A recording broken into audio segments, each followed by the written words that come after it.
My dear students, मेरा नाम कृष्णा है और मैं आप सभी का एक बार फिर से आपकी अपनी class English by Krishna sir में स्वागत करता हूं। और आज इस क्लास में हम आपको पढ़ाने वाले हैं एक बड़ा ही इंटरेस्टिंग टॉपिक जो कि आपकी इंग्लिश ग्रामर की स्किल्स को और ज़्यादा इम्प्रूव करेगा अगर आप इस वीडियो को विदाउट स्किपिंग लास्ट तक अच्छे से देखते हैं।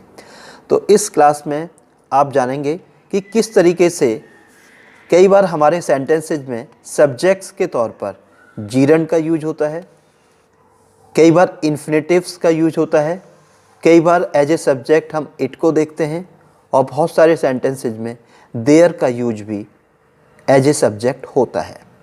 ओके, अब इनके कुछ एग्जाम्पल्स हम डिस्कस करेंगे जिससे कि आप समझ पाएँ कि किस तरीके से जीरंड, इन्फिनेटिव, इट और देयर का यूज एज ए सब्जेक्ट होता है। तो आपको फर्स्ट ऑफ ऑल क्या करना है, अपनी जो बुक है a new style of general English, इसको ओपन करना है। पेज नंबर 20 और 19 पर है ये टॉपिक। तो फर्स्ट ऑफ ऑल आप पेज नंबर 19 पर आएँ। मैं आपको दिखाई देता हूँ पेज नंबर 19, जिसमें आपको टॉपिक दिया गया है जीरंड एंड इन्फिनेटिव। इसका जो फर्स्ट जो टेबल है इस पर हमें जूम करना है, इस पर फोकस करना है। तो इस टेबल में हमें बताया गया है कि किस तरीके से कभी कभी हमारे सामने ऐसे सेंटेंसेज होते हैं जहां पर सब्जेक्ट क्या होता है, जीरंड। तो first of all dear student समझें जीरंड है क्या। जीरंड बेसिकली वर्ब होती हैं जिनके अंदर हम आईएनजी अटैच करते हैं, यानी फोर्थ फॉर्म में उन्हें लेते हैं, लेकिन उनका यूज हम एज ए नाउन कर रहे होते हैं, एज ए सब्जेक्ट या ऑब्जेक्ट कर रहे होते हैं। जब हम किसी भी वर्ब को एज ए सब्जेक्ट या एज एन ऑब्जेक्ट यूज करते हैं तो उस कैटेगरी में उस आईएनजी फॉर्म वाली वर्ब को हम क्या बोलते हैं, gerund. For example, I am walking. यहाँ इस सेंटेंस के अंदर वॉकिंग क्या नहीं है, जीरंड नहीं है। लेकिन अगर मैं कहूँ walking is a good exercise, तो यहाँ पर वॉकिंग क्या है, जीरंड, क्योंकि अब हम आईएनजी फॉर्म वाली इस वर्ब का यूज एज ए सब्जेक्ट कर रहे हैं। ओके, तो यहाँ इस सेंटेंस में वॉकिंग क्या है, subject. Walking is a good exercise, predicate क्या है, इज अ गुड एक्सरसाइज। तो यहाँ पर हम वर्ब वॉक का यूज आईएनजी फॉर्म में एज ए सब्जेक्ट कर रहे हैं। तो ये कंडीशन, इस फॉर्मेशन को क्या बोलते हैं, जीरंड। तो आईएनजी फॉर्म वाली वर्ब को जब कभी आप एज ए सब्जेक्ट या ऑब्जेक्ट यूज करते हैं तो उस पर्टिकुलर सेंटेंस में वो वर्ब क्या होती है, जीरंड। तो आप देख सकते हैं किस तरह से जीरंड का यूज एज ए सब्जेक्ट किया जाता है। एक और एग्जांपल देखिए जो इस टेबल में आपको दिया गया है, स्मोकिंग।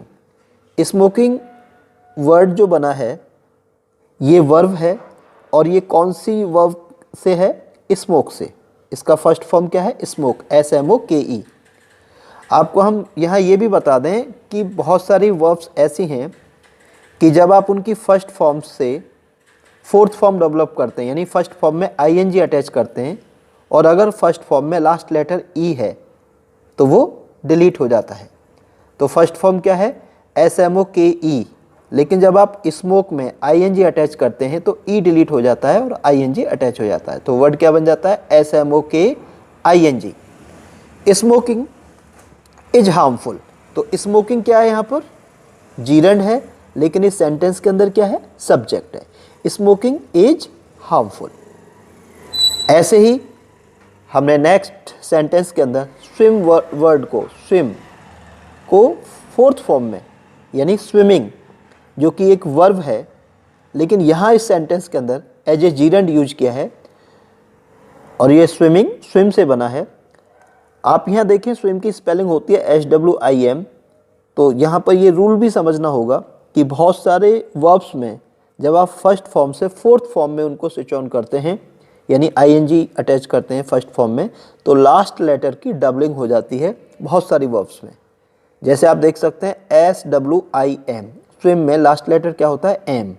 लेकिन जब आप उसे फोर्थ फॉर्म में कन्वर्ट करते हैं फर्स्ट फॉर्म स्विम को, तो एम क्या हो जाता है, डबल, स्विमिंग, SWIMMING। स्विमिंग जो कि एक वर्ब है, फोर्थ फॉर्म है, स्विम का, लेकिन इस सेंटेंस के अंदर ये एज ए सब्जेक्ट यूज हो रहा है, इसलिए इस सेंटेंस में क्या है, ये जीरंड।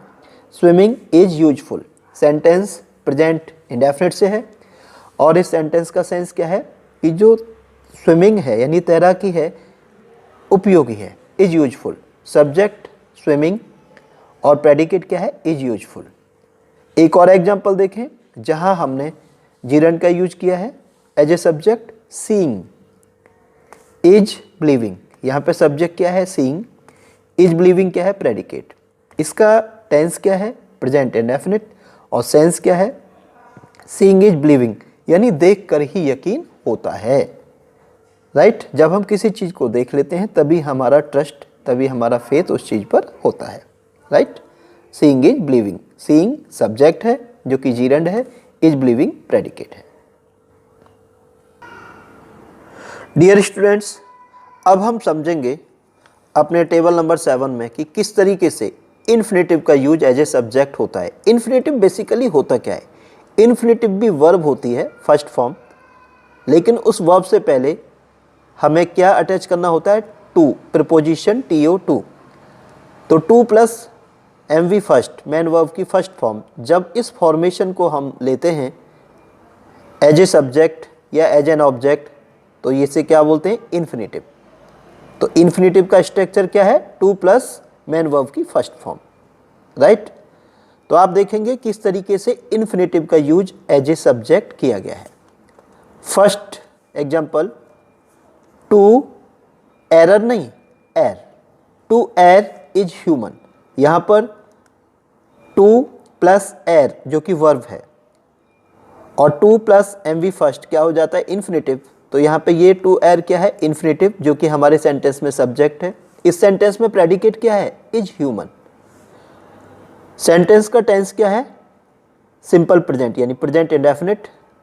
ओके, और इसका सेंस क्या है, टू एर इज ह्यूमन, यानी गलती करना मानवीय है, यानी गलती करना इंसान का स्वभाव है। टू एर इज ह्यूमन, तो टू एर इन्फिनेटिव है जो कि सब्जेक्ट है इस सेंटेंस में, और इज ह्यूमन क्या है, प्रेडिकेट। अब हम नेक्स्ट सेंटेंस देखते हैं, टू फॉरगिव। तो टू प्लस मेन वर्ब का first form, forgive first form है वर्ब का, टू फॉरगिव ये सब्जेक्ट है, और इस सेंटेंस में ये क्या है, इन्फिनेटिव। तो इन्फिनेटिव हमारा सब्जेक्ट है, टू फॉरगिव, प्रेडिकेट क्या है, is divine. To forgive is divine, sentence का टेंस प्रेजेंट इंडेफिनिट, सेंस क्या है, टू फॉरगिव यानी क्षमा करना, इज डिवाइन दैवीय है, यानी क्षमा करना देवताओं का काम है। Next example, to smoke. तो टू प्लस मेन वर्ब का फर्स्ट फॉर्म क्या है, ये इन्फिनेटिव जो कि हमारे सेंटेंस में सब्जेक्ट है। इसमें टू स्मोक इज हार्मफुल, ये पार्ट क्या है, प्रेडिकेट। टेंस क्या है, प्रेजेंट इंडेफिनिट क्योंकि इज आ रहा है, और सेंस क्या है, टू स्मोक यानी धूम्रपान करना, इज हार्मफुल हानिकारक है, धूम्रपान करना हानिकारक है। टू स्मोक सब्जेक्ट है जो कि इन्फिनेटिव है, इज हार्मफुल प्रेडिकेट है। अब नेक्स्ट सेंटेंस देखेंगे, टू सी। तो टू प्लस MV फर्स्ट ये इन्फिनेटिव है जो कि सब्जेक्ट है सेंटेंस में, to see is to believe. तो यहाँ पर to see is to believe present indefinite से है ये सेंटेंस, लेकिन इसका सेंस क्या है, टू सी यानी देखना, इज टू बिलीव ही विश्वास करना है, यानी देखकर ही भरोसा होता है, विश्वास होता है, ये सेंटेंस का सेंस हो गया। तो आपने देखा इन 4 सेंटेंसेस के अंदर हमारे सब्जेक्ट्स क्या है, इन्फिनेटिव, टू एर, टू फॉरगिव, थर्ड सेंटेंस में टू स्मोक, और फोर्थ सेंटेंस में टू सी, ये सब्जेक्ट्स हैं। तो ऐसे बहुत सारे सेंटेंस हो सकते हैं जहां पर आपके सेंटेंस का सब्जेक्ट क्या होगा, इन्फिनेटिव। एक बार फिर से समझ लीजिए, इन्फिनेटिव का स्ट्रक्चर क्या होता है, टू प्लस मेन वर्ब का फर्स्ट फॉर्म।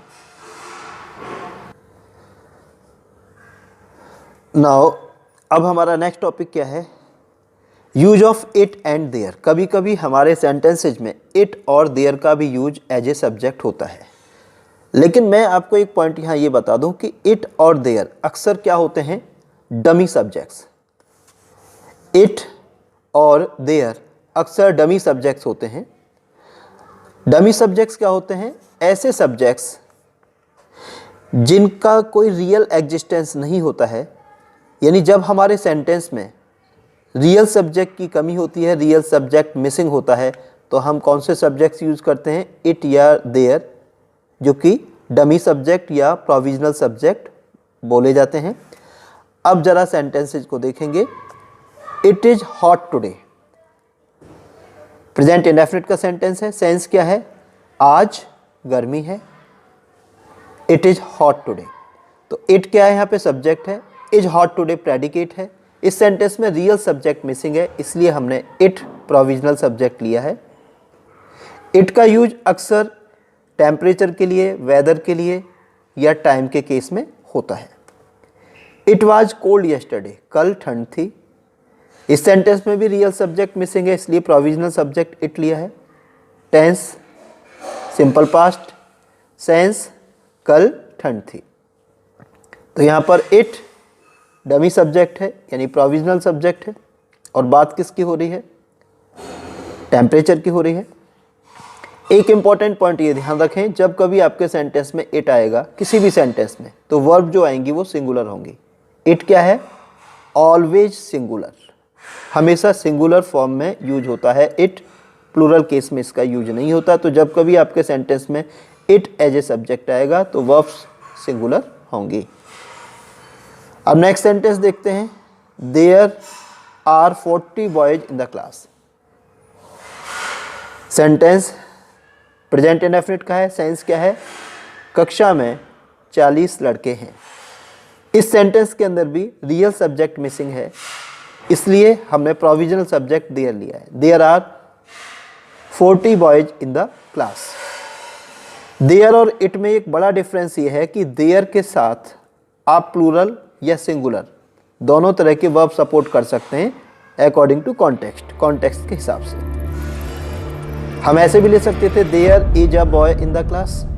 तो देयर का यूज सिंगुलर केस में भी हो सकता है और प्लूरल केस में भी हो सकता है, लेकिन देयर भी इट की तरह कैसा है? डमी सब्जेक्ट है, प्रोविजनल सब्जेक्ट है, रियल सब्जेक्ट नहीं है।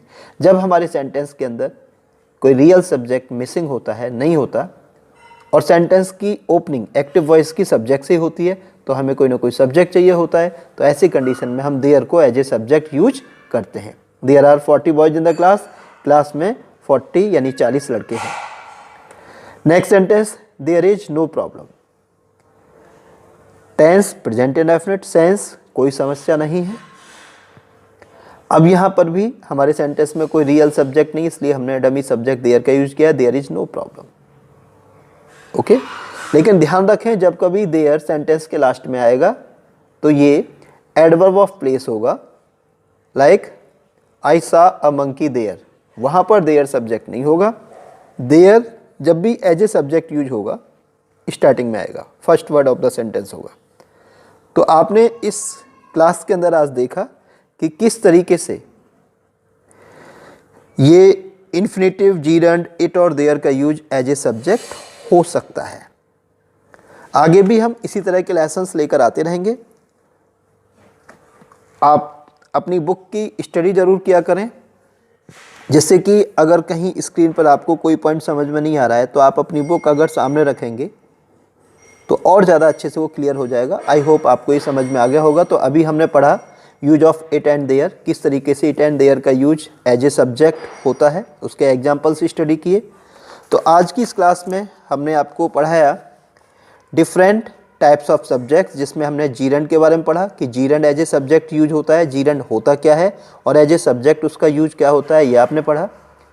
इन्फिनेटिव क्या होता है, उसका इंट्रोडक्शन, और इन्फिनेटिव का यूज एज ए सब्जेक्ट किस तरह होता है। इट का यूज किस तरीके से एज ए सब्जेक्ट होता है, किन कंडीशंस में इट का यूज होता है, और देयर किन कंडीशंस में हमारे सेंटेंस में एज ए सब्जेक्ट यूज होता है, और इस तरह के सब्जेक्ट्स को इट और देयर को हम क्या बोलते हैं। ऐसी बहुत सारे पॉइंट्स, ऐसी बहुत सी इंपॉर्टेंट बातें आपने इस क्लास में सीखी। आई होप आपको आज की क्लास पसंद आई होगी। अगर कोई भी डाउट है तो आप कमेंट बॉक्स में हमारे साथ शेयर करें। I will be back with a new topic. और आप हमारे चैनल को सब्सक्राइब जरूर करें अगर आप फ्रेशर हैं, और अपने उन फ्रेंड्स तक इस चैनल का लिंक ज़रूर शेयर करें जो class 10th 12th UP board के स्टूडेंट हैं या किसी भी कंपटीशन की प्रिपरेशन कर रहे हैं। यहाँ पर ग्रामर के ऐसे लेसन्स हम डेली बेसिस पर अपलोड करते हैं, जो आपकी कंपटीशन और बोर्ड एग्जाम की प्रिपरेशन को ध्यान में रखते हुए डेवलप किए जाते हैं। तो thank you very much. I am waiting for your feedback. I will be back.